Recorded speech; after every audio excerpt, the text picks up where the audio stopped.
para você. Quarta-feira você sabe, né? A cada 15 dias tem o nosso quadro Saúde da Mulher com o Dr. Belarmino. Mais uma vez, bem-vindo aqui ao nosso programa.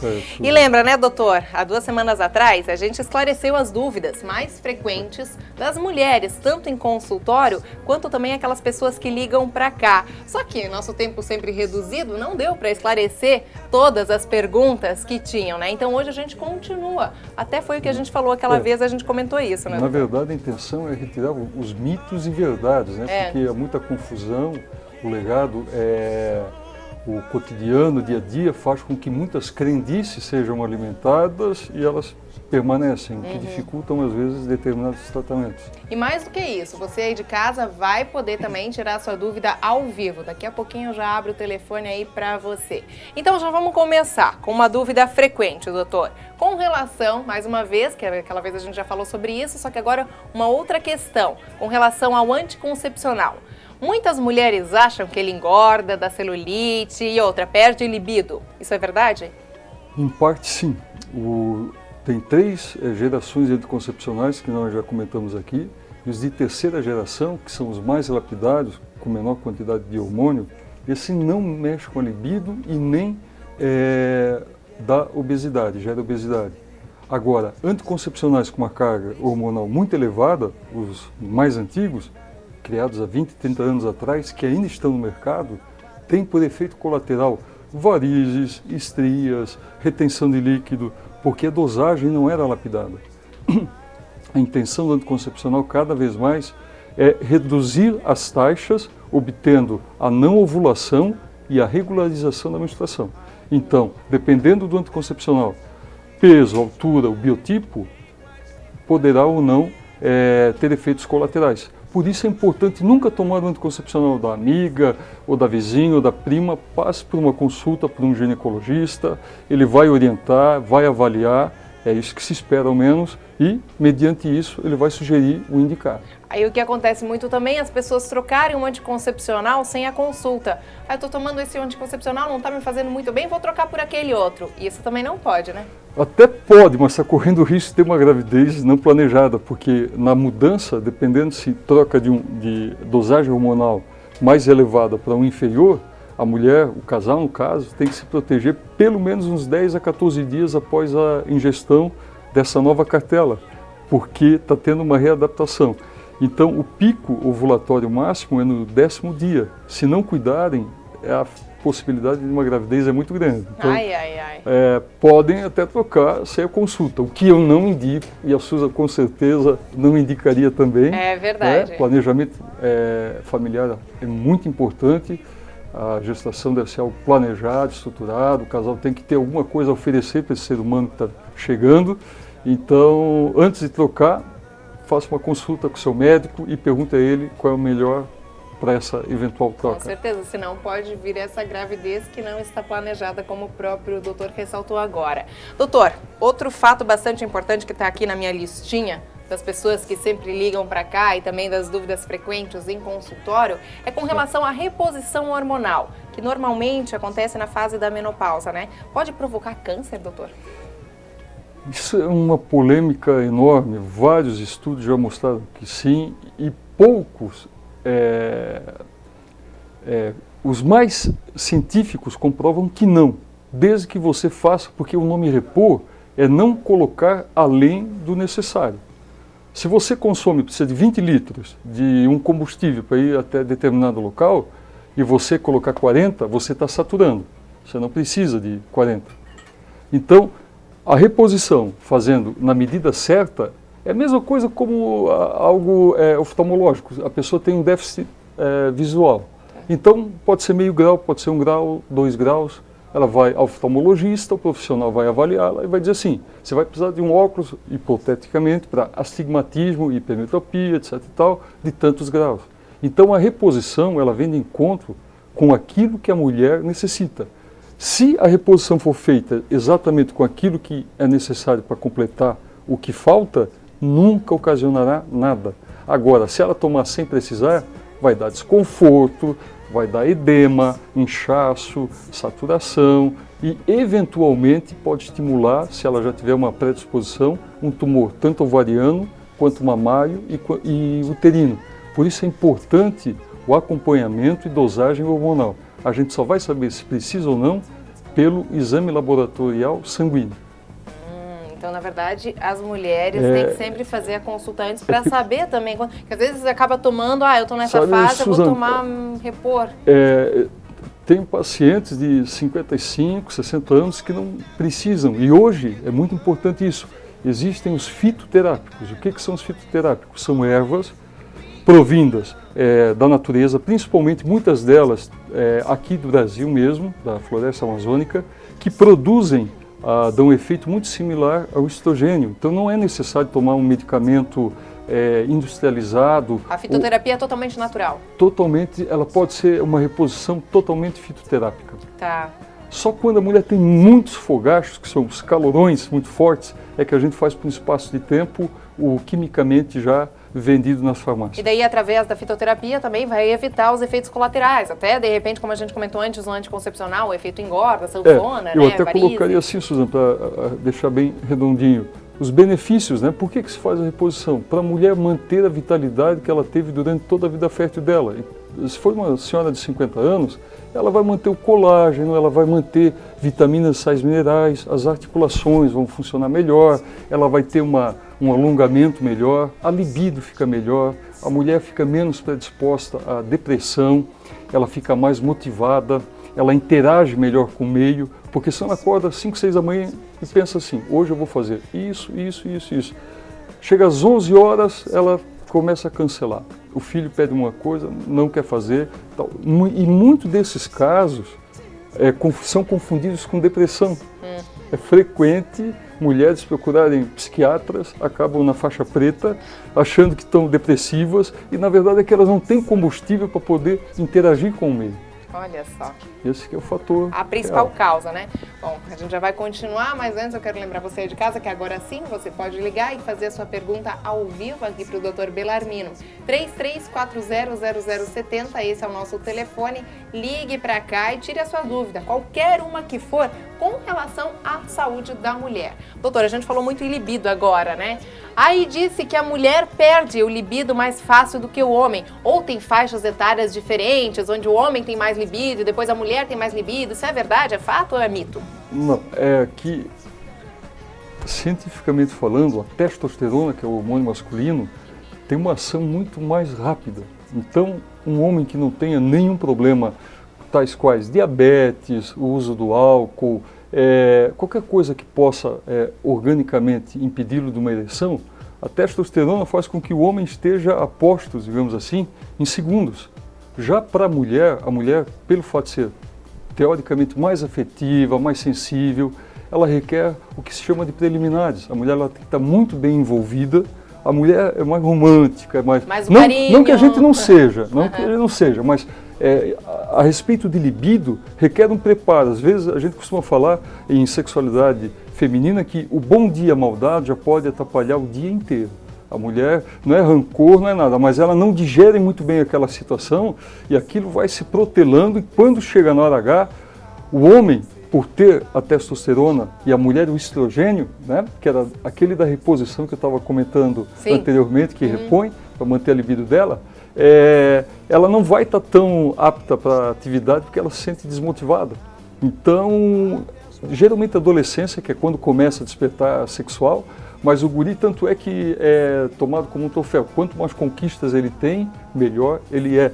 E a garota, quanto mais podada ou pudica seja, ela é enaltecida. Na verdade, a sexualidade é bacana para ambos quando no momento certo e com a pessoa certa, com os devidos cuidados. Até numa outra vez, só lembrando rapidamente, a gente entrevistou aqui no estúdio não, eu fiz uma reportagem com uma sexóloga e ela falou exatamente isso, que na verdade os homens, eles são muito mais visuais, né? Já as mulheres muito mais auditivas, por isso que normalmente elas fecham os olhos. É verdade, é verdade, é verdade. E assim, Suzana, a mulher, ela precisa, um conjunto, uma panorâmica. Se a mulher, por exemplo, tem uma pendência, o filho pode ser reprovado, ela perdeu um ente querido, ela tem uma prova na faculdade ou vai receber visita, ela fica totalmente, ela tem uma certa dificuldade, devido às características femininas, às vezes de desligar os fatores.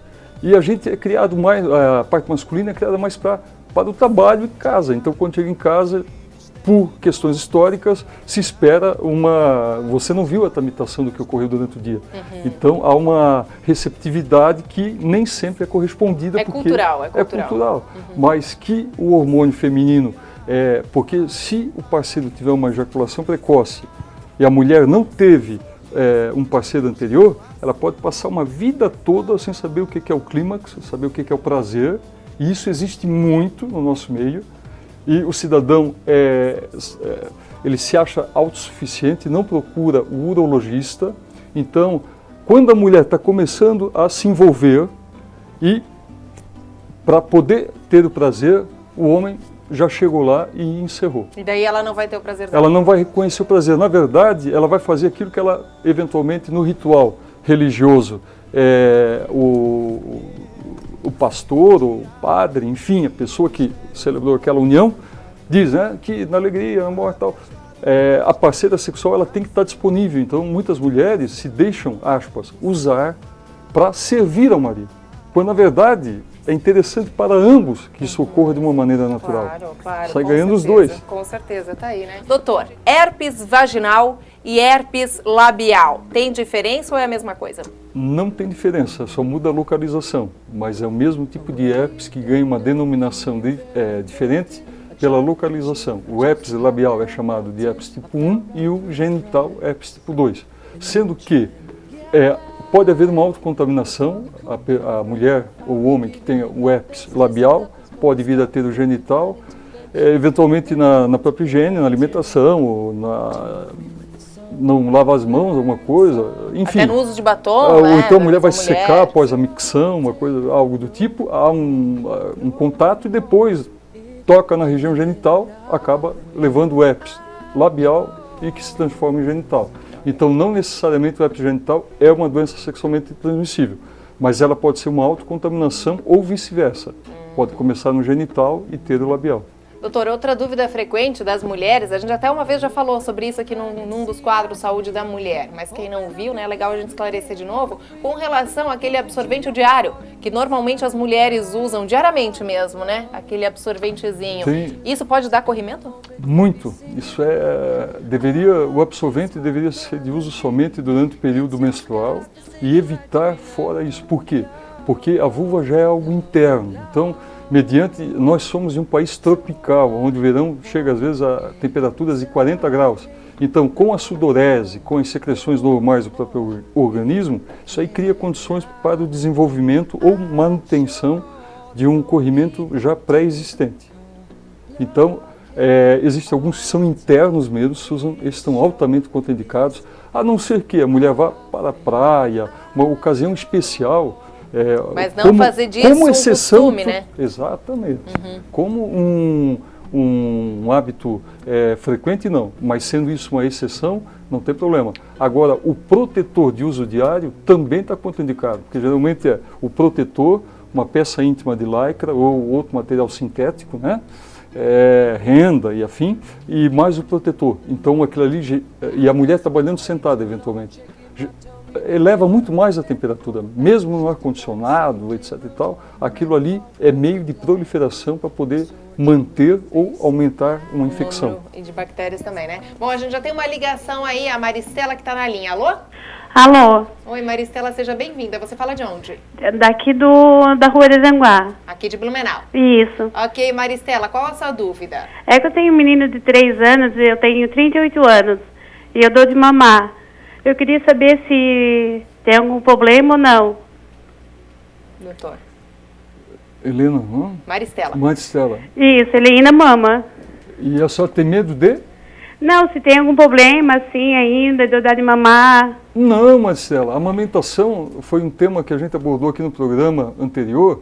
É uma relação entre mãe e filho. Mesmo que alguns pediatras achem que 1 ano é o suficiente, você tem que ver com o seu filho. Primeiro, se você tem disponibilidade, tem o leite, que é rico em anticorpos, que faz o bebê desenvolver bem, e há disponibilidade para aleitamento, pode ir o tempo que você quiser. Eu sei que alguns pediatras dizem para a mulher, não, mãe, 1 ano deu. Porque há uma demanda muito grande, enfraquece a mulher. A mulher perde algumas vitaminas. O segredo, ingerir bastante líquido, muita fruta, muitas verduras. Esse leite vai ser um alimento importante para a criança e não há problema nenhum. Isso até lhe dou parabéns, Maristela, porque muitas mulheres às vezes têm condições de amamentar e abrem mão disso. E o legal, né, doutora, é que provavelmente o filho dela, da Maristela, vai ter uma saúde de ferro. Né?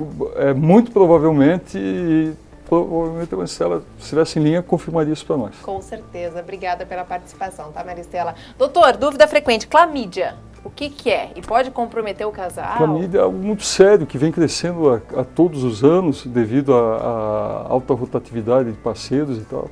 É uma DST, uma doença sexualmente transmissível, e é uma bactéria que ela, na mulher, dá corrimento. E no homem, no canal urinário, na uretra, pode dar uma ardência. Então, tanto pode dar sintoma no homem quanto na mulher. Só que essa bactéria tem uma peculiaridade, uma especificidade, que ela sobe e vai para as trompas e dá uma inflamação. É uma das principais causas de esterilidade feminina. Caramba! É um tema que futuramente a gente vai debater aqui sobre esterilidade, fator masculino e feminino. Muita gente tem, doutor? Muitas mulheres têm, e o tratamento é de fácil, desde que tome o antibiótico correto. Tem cura 100%. Agora, o casal tem que fazer o tratamento, porque uma vez ficando muito tempo sem ser detectado, e não é através do preventivo que ela vai aparecer, como o HPV aparece pelo precoce. É uma cultura que se faz da secreção do material, do corrimento. O profissional que fizer tem que pedir lá pesquisa para clamídia. Aí vai dar positivo mesmo. Ou negativo. Tá. A mulher tendo, o homem, o parceiro, se tem atividade sem preservativo, dentro de uma relação estável, provavelmente ele também vai ser portador. Então seria legal todas as mulheres no consultório solicitarem. Isso, né? De rotina meus colegas já fazem, é uma normativa. Eu Só coloco assim que às vezes, dependendo do setor, principalmente na saúde pública, eventualmente não tem essas condições. Vamos fazer um programa só sobre isso. Vamos fazer sim. Desses. Bom, agora a gente já tem mais uma ligação. Alô, quem fala? Romário. Quem? Romário. Romário? Isso. Oi, Romário, seja bem-vindo, um homem aqui no nosso Ver Mais. Você fala de onde, Romário? Eu falo aqui de Blumenau. De Blumenau também. Vamos lá, sua pergunta para o Dr. Belarmino. Isso, é o seguinte, eu queria te perguntar para o Sr. Belarmino, é o seguinte. Eu fiz uma cirurgia vasectomia, né? E quando a gente vai ter relação com a minha esposa, eu gosto muito rápido, porque perdão da palavra, né? O curto português correto, sim. E eu me desfaço e ela não se desfaz, botar para dentro e até de ser gozando. Qual é o procedimento que eu tenho que procurar, ou qual é o doutor assim, mais indicado para isso? Vou por partes, eu entendi. Ele fez uma vasectomia. De novo, Romário. Perdão, eu não... você fez uma vasectomia e está tendo dificuldade em que aspecto? Quando a gente vai ter relação com a minha esposa, né? A gente se desfaz mais rápido assim e ela não. Então, assim, fica difícil, né? Daí, então, eu quero ver qual é o tipo, se é por causa disso aí, porque antes eu não era assim. A satisfação dos dois, eu acho, do casal, né, Romário? Pelo que eu estou entendendo, uma ejaculação precoce? Pelo que eu entendi, ele satisfaz mais rápido do que ela. É isso, né, Romário? Não, isso. Romário, não tem nenhuma relação. Não é devido à vasectomia. Não, né? Não. A vasectomia é um método de esterilização altamente confiável, indicado, melhor que a laqueadura, inclusive, né? E melhor que sua esposa está tomando anticoncepcionais, que tem efeitos colaterais, mas não tem relação com isso, não. Tem que dar uma reavaliada na relação de vocês, o que está acontecendo, talvez você esteja muito ansioso, alguma coisa a nível, digamos assim, psíquico mesmo. A ansiedade é a principal causa da ejaculação precoce. Então, mas não guarda nenhuma relação com a vasectomia. Mas tem cura, tem como ele... Tem cura, e obrigado, Romário, pela ligação, legal, porque abordar que vasectomia é uma coisa interessante para quem... Existe muito mito, Suzana, tabu, confundem virilidade, masculinidade. Você deve conhecer pessoas que, mesmo brincando, mas falam, não vou fazer vasectomia, por isso, por aquele outro. É vida normal. atividade e até melhora, porque se o casal quer fazer planejamento, tem mais segurança de que não vai ocorrer uma gravidez. Exatamente. Muito bem, Romário, obrigada, Obrigado. tá? Obrigada mesmo por tirar sua dúvida aqui ao vivo com a gente. Obrigada também a todas as pessoas que ligaram e desculpa também, tá? Que a gente não pôde passar todas as ligações para variar ao vivo, né? Por causa do nosso tempinho curto. Mas não se preocupe não, porque o nosso quadro Saúde da Mulher sempre tem às quartas-feiras a cada 15 dias. Não na quarta que vem, na outra novamente, né, doutor? Sim. Tá, já passando os contatos do Dr. Belarmino. Tá aí, então é o 3326, tá na tela para você, 0102, 3326-0102. Doutor, mais uma vez, muito obrigada aí pela presença, pela participação aqui no nosso quadro, que já é um sucesso, né, no Eu quero Ver Mais. dizer que é um prazer.